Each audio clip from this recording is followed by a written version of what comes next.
Nomear, segundo a definição do dicionário, é ato ou efeito de dar um nome. É isso que significa nomear. E aqui a gente vai começar a aprender a lidar com as nossas emoções. Como é que a gente lida com as nossas emoções? Poxa, a galera da psicologia fala tanto que a gente precisa aprender a conviver com as emoções, que a gente precisa aprender a lidar com as emoções, que a gente precisa aprender a confrontar algumas emoções. Mas como é que a gente faz isso? Ninguém ensina isso na escola. Eu não tive a oportunidade de aprender isso com a minha família porque eles mesmos não tiveram a oportunidade de aprender. Como é que faz isso? Por isso que eu gosto que esteja em verbo, porque um verbo expressa uma ação, e uma ação é algo que você faz. Então, de novo, nomear é o ato ou efeito de dar um nome. Essa é a primeira parte, é uma primeira habilidade, sendo uma ação, pode se transformar em uma habilidade adquirida, uma coisa que você performa, que você repete. E é isso que eu quero, que se torne, na verdade, um hábito para você, um hábito emocional, como eu gosto de dizer, uma coisa que acontece aqui dentro, que você faz automaticamente, habitualmente, conforme uma emoção ela se expressa na sua experiência de vida. E eu gosto de pensar no nomear como um processo de alfabetização emocional, sabe? Porque se você parar para pensar, nós precisamos aprender o português. A gente precisou aprender a dar nome às cores.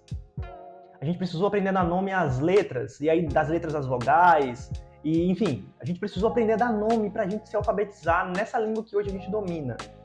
Eu gosto de pensar no nomear como um processo de alfabetização também, de alfabetização emocional. A gente precisa saber dar nome, a gente precisa então conhecer. Quando a gente dá um nome, a gente conhece. Olha, isso aqui é a emoção tal, aquilo ali é uma outra emoção. Eu estou sentindo a emoção tal e a emoção outra. Estou sentindo as duas nessa situação.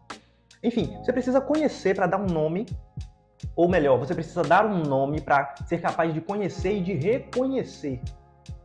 Conhecer conforme aquilo se apresenta novamente, para que você tenha alguma familiaridade. Já reparou que a gente dá nome para tudo que é familiar para a gente? A gente tem um nome para os objetos que a gente utiliza no dia a dia, a gente tem nome para as plantas, a gente tem nome... Por que a humanidade dá nome para as coisas? De fato, para a gente reconhecer. Então, humano e humana, você precisa dar um nome para suas emoções e um nome apropriado para que você seja capaz de conhecer e de reconhecer. Então, vamos lá para o nosso início, o nosso processo de alfabetização emocional.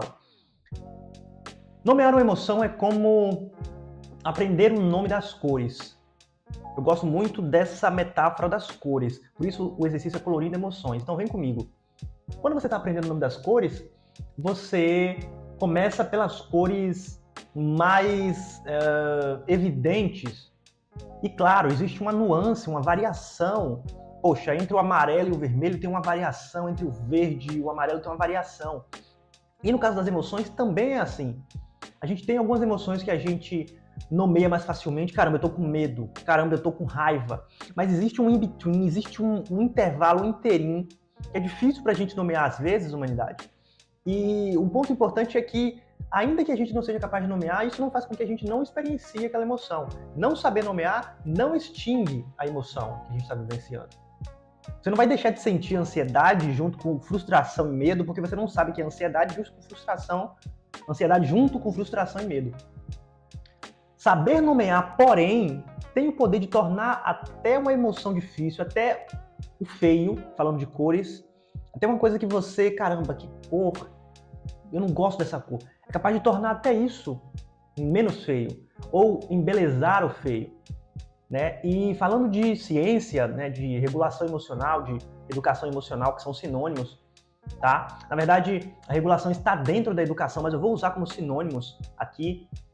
Falando de regulação, de educação emocional, falando de cores, a gente acaba chegando na poesia, e eu gosto muito de poesia, como de filosofia, e nesse caso tem um trecho de um rap, que é o estilo musical que eu amo, né, o que eu mais gosto, em que o cantor, ele canta assim: esse mundo tem cores tão vivas, porque teus sonhos são todos tom cinza. Essa é uma melodia do Dom L, um rapper que eu gosto muito. Eu acho que serve para ilustrar o ponto que eu quero trazer aqui. Existem tantas emoções que a gente pode vivenciar, tantos nomes que a gente pode dar, e isso embeleza tanto a nossa experiência, mesmo que seja uma emoção difícil, que às vezes a gente vive uma vida mais cinza, e não precisava. Esse mundo tem cores tão vivas, até nas situações em que você está vivenciando, procrastinação, algum sofrimento emocional, ainda assim existem cores vivas, emoções a serem sentidas. E o primeiro passo para a gente conseguir fazer isso, e inclusive esse é o caminho da saúde, sentir as nossas emoções. O primeiro passo para a gente conseguir fazer isso é nomear, para daí conhecer, para daí reconhecer.